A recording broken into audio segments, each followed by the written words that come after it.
Relasi kekuasaan Verdi Sambo di sidang kasus pembunuhan berencana Brigadir Yosua masih kuat.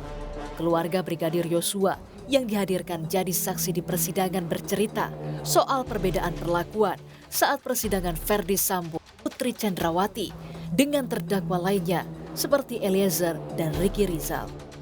Mereka bahkan merasa was-was kala bersaksi untuk terdakwa Verdi Sambo dan Putri Chandrawati. Bu Roslin, kalau Ibu sendiri perasaannya gimana? Harus melihat wajah-wajah mereka? Sama ya, perasaan kami lega dan puas. Karena memang kami pengen melihat mimik wajah mereka. Bagaimana mereka berhadapan langsung dengan kami. Memang secara rasa was-was itu ada ya. Bagaimana mereka masih mempunyai relasi kekuasaan yang kami lihat. Sedangkan kita masuk ke persidangan aja ada perbedaan antara kita kesaksian dengan si Richard, kesaksian dengan si PC dan si Sambo, ada perbedaan waktu kita masuk ke ruang persidangan. Apa bedanya? Perbedaannya waktu kita masuk di kesaksian si Eliezer ya, tas kita nggak diperiksa gitu ya. Apa yang kita bawa nggak dimasukkan ke apa namanya itu ya, yang ada untuk pendeteksi metal detektor. Iya. Tapi setelah waktu masuk di persidangan si PC dan si Putri, si Sambo itu diperiksa semua dan HP-HP kita tidak boleh kita bawa ke ruangan persidangan. Sebelumnya boleh kita bawa dan setelah si Kuatmaruf dengan si RR itu bisa kita bawa atas kita ke dalam ruang persidangan. Di situ kan masih nampak relasi kekuasaan itu. Adanya beda perlakuan ini tentu menimbulkan tanda tanya besar. Apakah Sambo masih memiliki pengaruh kuat bahkan saat di persidangan kasusnya? Keluarga berharap penegak hukum bisa memberikan keputusan yang berkeadilan bagi semua pihak tanpa ada pengaruh dari siapapun, terlebih dari terdakwa. Tim Liputan, Kompas TV Jakarta. Saudara, untuk membahas lebih dalam soal relasi kekuasaan yang masih kuat di sidang Sambo, kami akan perbincangkan bersama Irjen Purnawirawan Anton Carlyan, mantan Kapolda Jawa Barat, dan Bambang Rukminto, peneliti ISS. Selamat petang, Mas Bambang, Pak Anton, salam sehat. Selamat sore, salam sehat untuk semuanya. Mas Bambang, kita ke Pak Anton dulu ya. Kita mau dengar cerita dari sudut pandang mantan Irjen Pol Purnawirawan Anton Carlyan. Apakah kemungkinan relasi kuasa seorang jenderal bintang 2 yang sudah dicopot dari Polri masih kuat di persidangan, Pak Anton? Kenapa? Itu bisa kuat dan juga bisa tidak. Tetapi ketika seseorang sudah dicopot jabatannya, ya seperti saya sudah pensiun, beda dengan ketika manggung.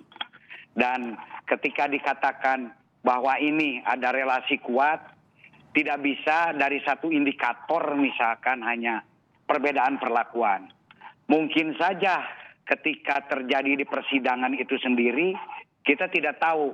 Mungkin FS juga atau Sambo juga ada ancaman-ancaman tertentu sehingga dirinya merasa terancam, sehingga mungkin tidak boleh membawa barang-barang dan yang lain-lain. Karena titik sentralnya adalah Verdi Sambo itu sendiri. Dan kalau menurut saya, kalau kita lihat perbandingan para purnawirawan atau yang sudah dicopot, Verdi Sambo ini bukan satu-satunya orang yang pernah dihukum atau masuk ke peradilan. Dulu juga pernah ada Pak Joko Susilo, itu juga Kakor Lantas. Kemudian juga pernah ada Kabareskrim, Pak Suyitno Landung. Ketika berhadapan dengan hukum, ketika berhadapan dengan negara, mohon maaf, mereka mungkin kalau dilihat dari power, lebih besar power Pak mereka. Anton, mungkin tapi itu pengakuan dari bibi dari Brigadir Yosua. Apa yang mereka rasakan, apa yang mereka alami di persidangan, itu hanyalah ketakutan terhadap seorang terdakwa atau ada relasi kuasa di sana, Pak Anton? Saya kira itu bukan satu indikator. Indikatornya di mana? Masa itu hanya dijadikan satu indikator bahwa ini adalah suatu kekuasaan yang luar biasa. Saya tidak bisa, justru saya sekarang agak sedih dengan proses peradilan ini. Justru lebih banyak mengedepankan opini-opini. Apakah peradilan di Indonesia mau dikuasai oleh kerajaan opini. Kalau nanti peradilan di Indonesia dikuasai oleh opini, apa jadinya peradilan? Padahal maaf, nanti yang akan menentukan adalah keputusan hakim, keyakinan hakim. Jangan sampai hanya satu indikator kecil dijadikan bahwa ini adalah sebuah bentuk kekuasaan. Baik, Pak Anton. Adakah mungkin yang merasa ancam atau lain-lain gitu kan, dikepung lain-lain, kan tidak ada. Ini jadi mungkin saja ini ketakutan individu yang jangan sampai di blow up, ini merupakan satu negatif stigma peradilan yang tidak baik. Oke, Pak Anton. Mas Bambang, kalau tadi kata Pak Anton Carlian itu kemungkinan adalah ketakutan individu dari para saksi terhadap terdakwa Ferdi Sambo ataupun terhadap institusi ataupun suasana persidangan. Kalau menurut Anda bagaimana? Ya, persepsi itu tentunya tidak bisa diabaikan ya, karena masing-masing orang tentunya berbeda dalam merasakan, apalagi dalam sebuah persidangan, suasana yang perbedaan suasana sedikit aja tentunya mereka sangat merespon, sangat sensitif gitu. Bu Roslin tentunya bisa membedakan perlakuan ketika berhadapan dengan PC atau Sambo dibandingkan dengan perlakuan pada Eliezer misalnya seperti itu. Relasi-relasi kuasa itu tidak bisa dipungkiri lagi, memang ada gitu. Memang Ferdi Sambo sudah diberhentikan dari jabatannya dari kepolisian di PTDH, tetapi hubungan-hubungan kuasa ini masih tetap ada. Ini dari sudut pandang mana gitu Anda melihatnya? Ya, saksi-saksi yang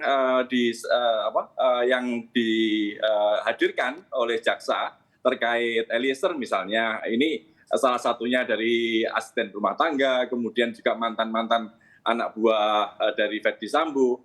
Hubungan-hubungan kedekatan, hubungan-hubungan atasan bawahan ini tentunya tidak bisa diabaikan karena setelah sekian lama bersama-sama dalam sebuah satu tim, satu rumah, ini tentunya tidak bisa diabaikan. Makanya ketika Bu Roslin ini menyampaikan kesaksiannya terkait dengan suasana sidang, ini pun tentunya bisa membandingkan antara perlakuan pada atasan Ferdi Sambo dengan perlakuan pada Eliezer yang merupakan bawahan level paling bawah seperti itu. Oke, Mas Bambang.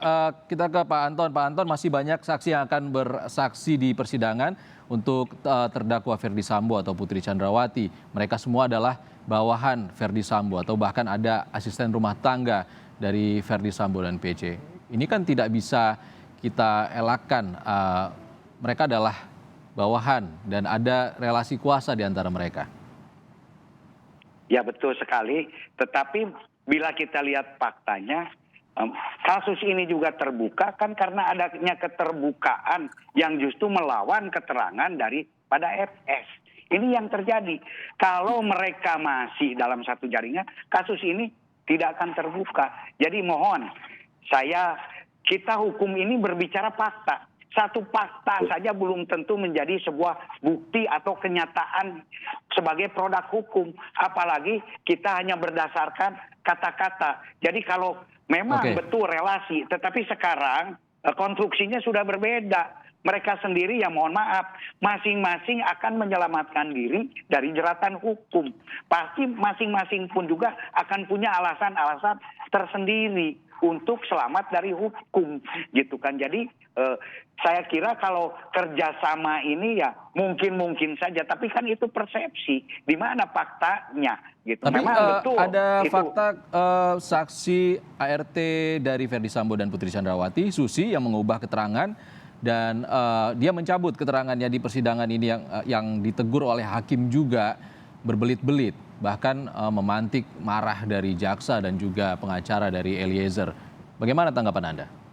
Ya, saya kira kan apabila seseorang bersaksi di depan pengadilan kemudian tidak benar, kan itu ada konsekuensinya. Beda kalau berita acara, yaitu kesaksian palsu 242. 242 itu ancamannya lebih dari 5 tahun, bisa ditahan. Jadi jangan main-main. Nah mungkin dia mencabut itu hak. Makanya saya dari awal mengatakan bahwa kesaksian hidup itu beda dengan kesaksian yang mati, physical evidence. Karena ketika physical evidence ini itu akan tetap, tetapi ketika kesaksian manusia bisa berubah-ubah, bisa saja hari ini A, besok B. Nah, dan bagi mereka yang bersaksi palsu itu ada ancaman hukumannya tersendiri. Dan saya yakin jaksa pun juga nanti akan mencatat, tinggal disatukan saja, di-match-kan aja dengan bukti-bukti yang ada benar atau tidak. Karena ingat, itu hanya satu saksi. Nanti ada korelasinya nggak dengan saksi yang lain. Ada pidana yang bisa menyertai apabila kebohongan di persidangan disampaikan ya. Kalau Mas Bambang melihatnya bagaimana? Nanti para saksi ini apakah akan lebih berat takut terhadap pasal pidana atau takut kepada atasannya? Dalam sebuah persidangan tentunya hakim nanti akan melihat fakta-fakta hukum yang ada ya, terkait dengan fakta-fakta sosial, persepsi, asumsi atau rumor-rumor, opini-opini itu kan adalah fakta-fakta sosial.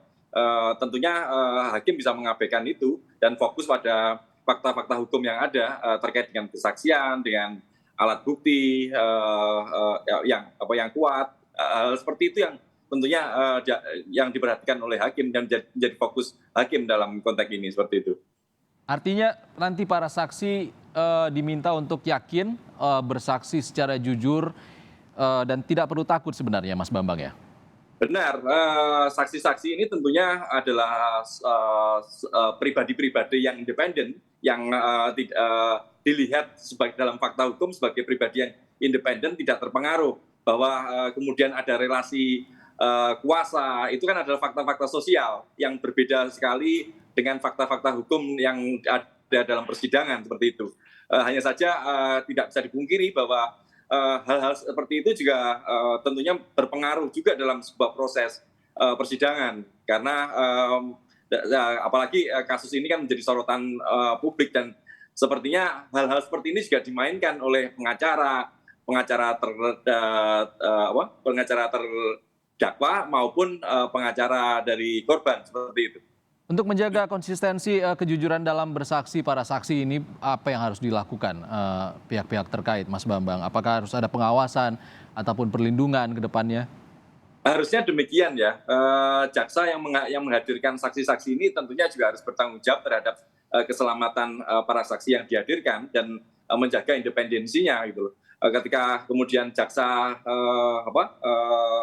menghadirkan saksi yang tidak kompeten, kemudian ini kan menjadi sorotan juga.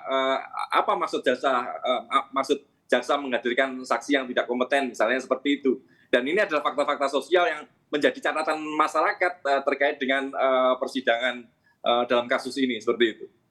Kalau Pak Anton, bagaimana tanggapannya Pak? Lembaga peradilan harus memposisikan diri bagaimana dalam masalah ini? Di dalam masalah peradilan pun juga kan ada teknik-teknik bagaimana untuk mengambil atau mengungkap keterangan yang sebenarnya. Di persidangan juga kan bisa konfrontir, bahkan bisa ditanyakan. Kalau misalkan saksi ini takut dengan seseorang, kan bisa saja diadakan satu sidang tersendiri, sidang tertutup, sehingga bisa berbicara dengan sejujur-jujurnya. Jadi itu pun juga ada teknik-teknik tersendiri. Dan ingat, hanya satu saksi, jangan dijadikan satu alasan pembenar bahwa ini adalah sesuatu mafia peradilan, satu kekuasaan. Kan bisa tadi pun juga bisa dikonfrontir dengan saksi-saksi yang lain, bisa dikonfrontir juga dengan barang bukti yang physical evidence yang sudah ada. Nah, ini yang harus kita lakukan. Dan saya yakin bahwa di sini adalah hakim-hakim profesional, jaksa-jaksa profesional. Bisa melihat nanti mana yang bersifat bohong dan mana tidak. Dan coba tanyakan betul, apakah saksi ini betul-betul takut atau ada kendala psikologis, atau mungkin yang dihadirkan itu bukan saksi yang memang kompeten. Karena yang namanya saksi itu apa? Kan sudah jelas. Yang melihat langsung, yang mendengar yang langsung, dan yang menyaksikan langsung. Kalau yang dihadirkan tidak langsung, ya pasti akan gugup. Apa yang ditanyakan? Ya bingung gitu kan. Saksi gitu. harus kan berkompeten untuk memberikan kesaksian di persidangan. Terakhir, Mas Bambang, singkat saja,